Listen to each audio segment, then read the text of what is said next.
So I started with the Nahuatl language of the Aztecs, and the Nahuatl language was what's considered an agglutinant language, which means that the ideas and phrases and words are represented by a small amount of letters.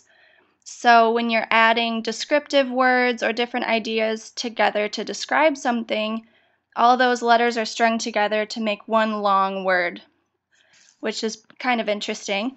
The picture I have over here shows some visual representations of words they used and the short number of letters that were used to represent that. And for use of it today, there is still some use of the Nahuatl language today, but not too much. And it's kind of interesting, there are so many dialects that some people can't even understand each other, though they're all speaking Nahuatl. Little tidbit for you. And I also did the kind of structure of society and what it was like for the Aztecs.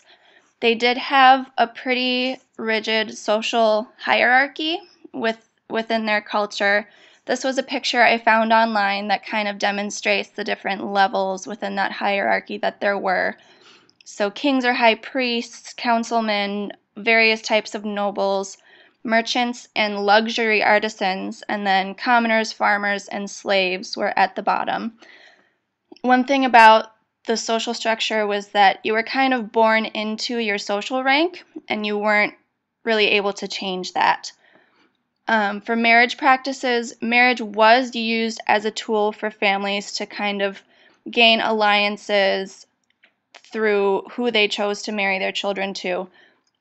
They also did practice polygyny, so men typically had multiple wives. There was one example of a king that had up to 120 children. There also were cultural norms about just having good behavior around others.